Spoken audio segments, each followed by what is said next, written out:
Hello नमस्कार, जय हिंद, वंदे मातरम। आप देख रहे हैं जियो न्यूज और हम आपके लिए लेकर आए हैं देश दुनिया की आपके राज्य शहर की सिलेक्टेड काम की फटाफट बड़ी खबरें। लेकिन उससे पहले यदि आपने हमारे चैनल को सब्सक्राइब नहीं किया है तो चैनल को सब्सक्राइब करके बेल नोटिफिकेशन ऑन करें और इस वीडियो को ज्यादा से ज्यादा लाइक और शेयर करें। बड़ी खबरें देखने से पहले आपके लिए आज का सवाल, भारत का राष्ट्रीय जलीय जीव कौन सा है? ऑप्शन ए मगरमच्छ, ऑप्शन बी समुद्री कछुआ, ऑप्शन सी गंगा डॉल्फिन और ऑप्शन डी शार्क। इस सवाल का जवाब हमें कमेंट करें और आप किस राज्य और शहर की ज्यादा खबरें देखना चाहते हैं हमें कमेंट करके बताएं ताकि हम आपके राज्य शहर की ज्यादा खबरें दिखा सकें। चलिए अब देखते हैं आज की फटाफट बड़ी खबरें। गोंडा में बड़े बड़े डिब्बे लेकर लोग पेट्रोल पंप पहुंचे, रात में ही भीड़ लगी, प्रशासन बोला अफवाह फैली, कोई कमी नहीं है। यूपी के गोंडा में पेट्रोल डीजल खत्म होने की अफवाह पर ग्रामीण इलाकों के पेट्रोल पंपों पर भीड़ लग गई। बुधवार सुबह लोग बड़े बड़े डिब्बों और वाहन लेकर पहुंच गए। हालांकि शहर में हालात सामान्य हैं। जिला पूर्ति अधिकारी दिनेश सिंह ने कहा कि रात में किसी एक पेट्रोल पंप पर ईंधन खत्म हो गया था, इसके चलते अफवाह फैल गई। पहले रात में लोग पहुंचे और लाइन लगाकर तेल भरवाया, फिर सुबह से भीड़ लग गई। ईंधन की कोई कमी नहीं है, परेशान होने की जरूरत नहीं है। अफवाह फैलाने वालों के खिलाफ कार्रवाई की जाएगी। जिन इलाकों में पेट्रोल पंपों पर भीड़ लगी है उनमें तरबगंज, नवाबगंज, गौरा, खौराड़े, कर्नलगंज और दिरवा शामिल हैं।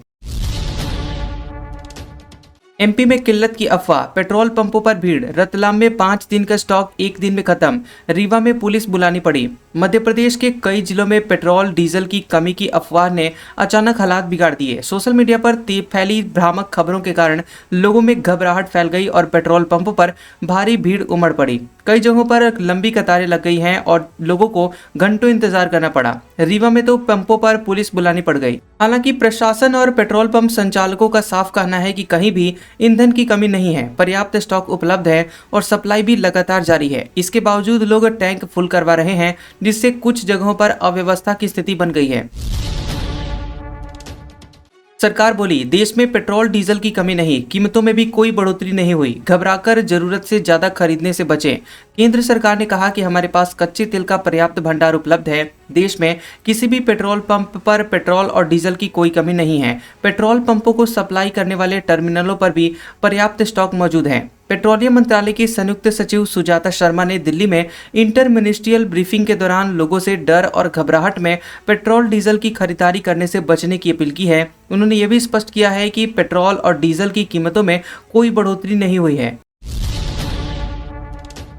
31 मार्च से पहले प्रॉपर्टी टैक्स भरें वरना सीलिंग कुर्की तय। छुट्टियों में भी खुले रहेंगे सरकारी दफ्तर, 17% अतिरिक्त शुल्क से बचने का मौका।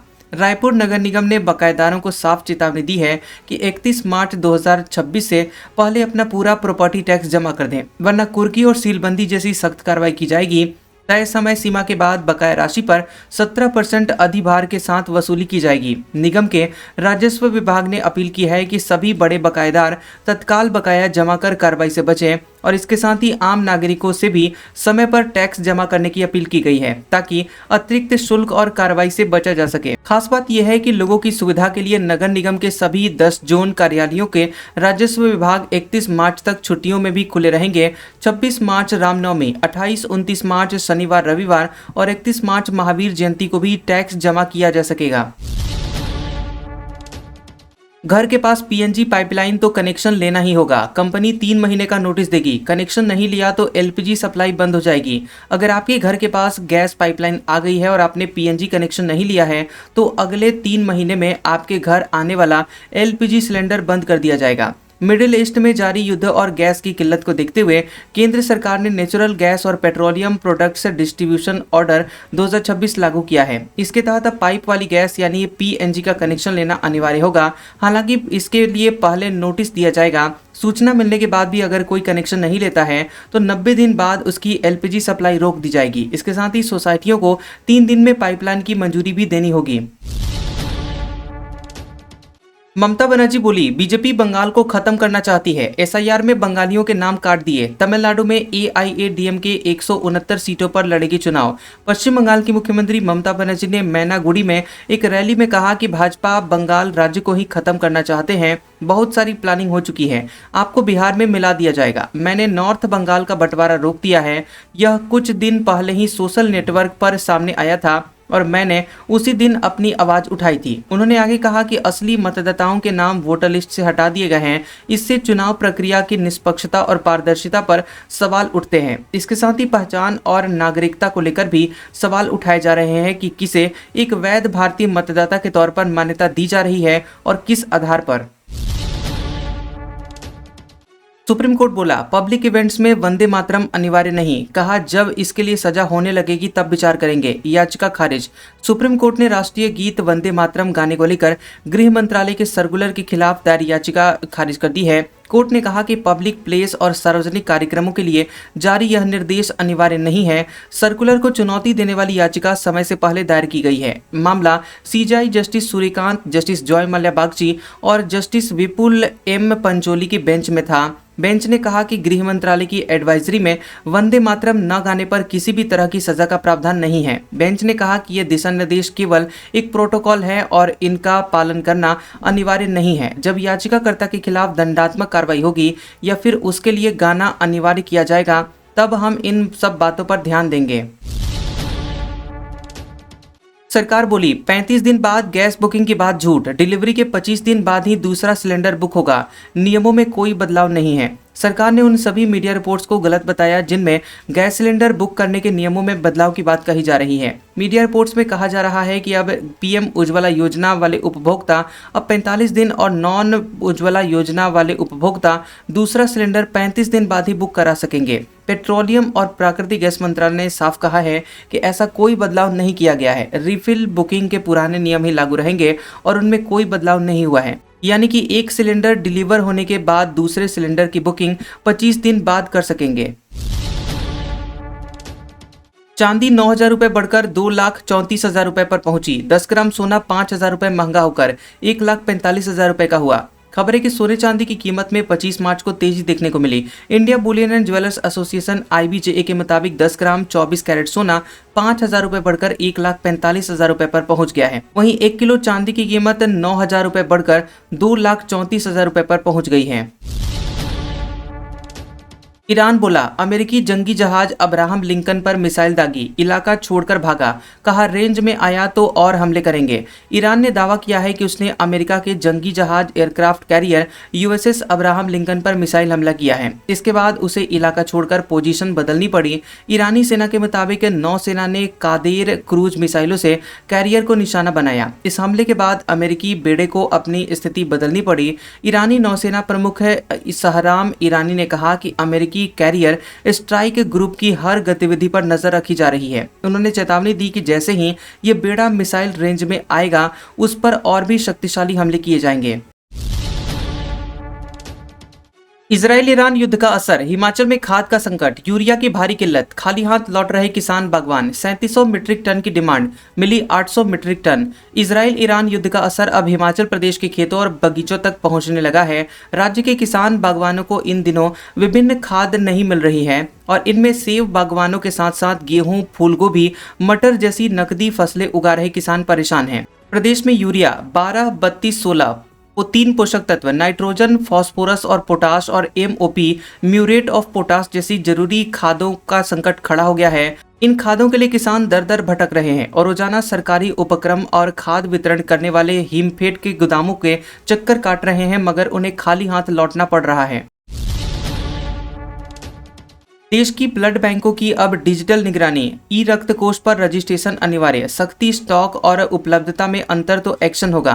खबर है कि देश भर में ब्लड बैंकों पर अब सरकार की डिजिटल नजर रहेगी। Central drugs standard control organisation ने सभी लाइसेंस प्राप्त ब्लड सेंटर्स के लिए ई रक्त कोष पोर्टल पर रजिस्ट्रेशन अनिवार्य कर दिया है। इसका मकसद देश भर में खून की उपलब्धता का एक सेंट्रलाइज्ड सिस्टम तैयार करना और कालाबाजारी को रोकना है। इस बार सबसे बड़ा बदलाव ये है कि ई रक्त कोष को सीधे निरीक्षण यानी इंस्पेक्शन प्रक्रिया का हिस्सा बना दिया गया है। यानी कि जांच के दौरान ड्रग इंस्पेक्टर पोर्टल पर दर्ज डेटा और वास्तविक स्टॉक का मिलान करेंगे।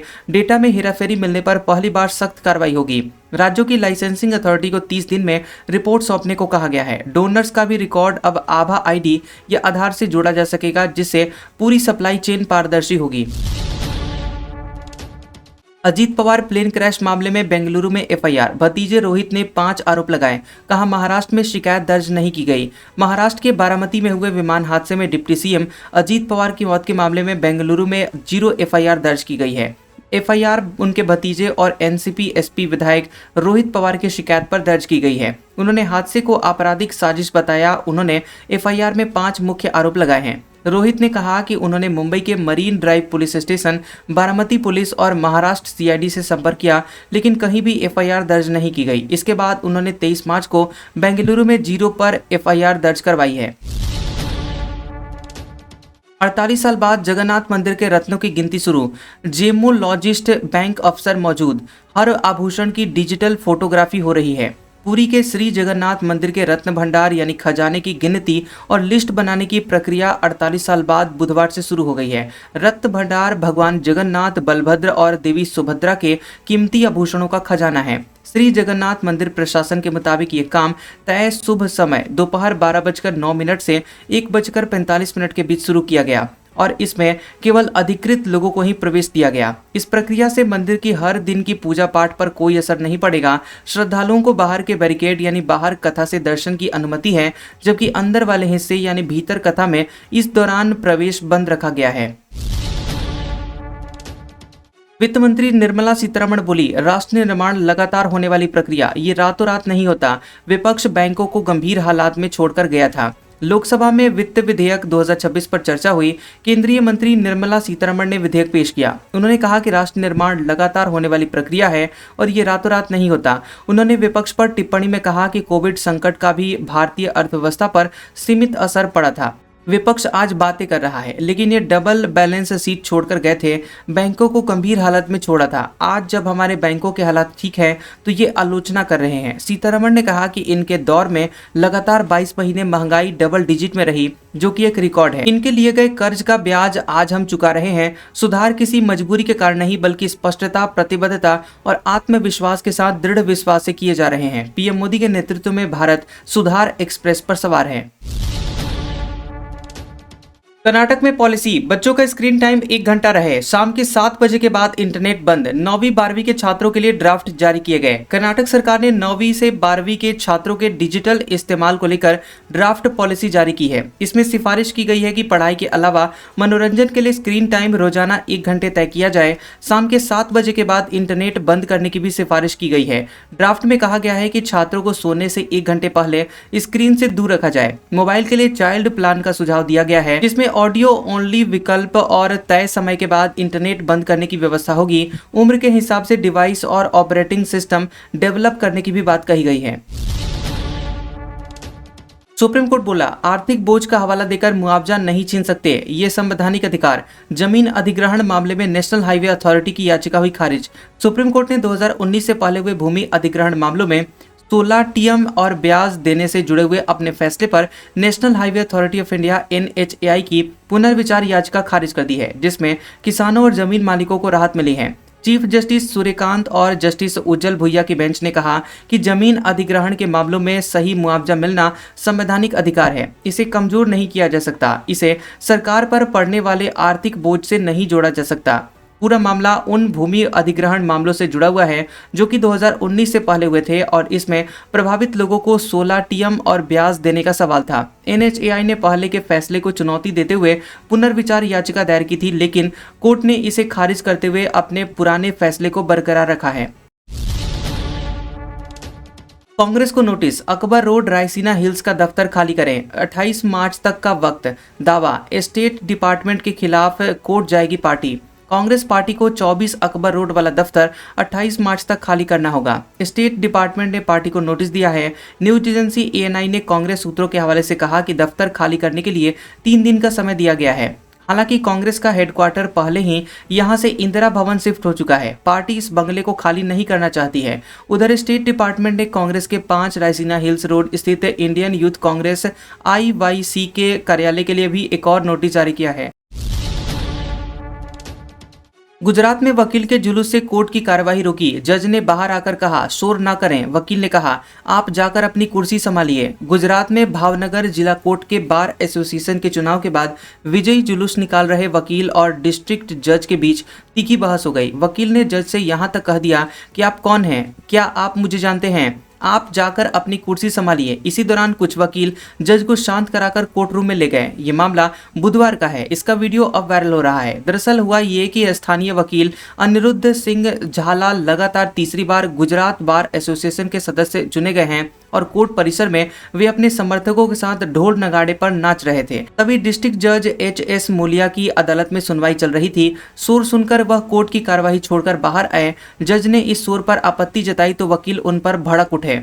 आज का सुविचार, कभी ये ना सोचें कि मेरे बिना किसी का काम नहीं होगा। ये वो संसार है जहाँ ताश का पत्ता गुम होने पर लोग जोकर को भी बादशाह बना लेते हैं।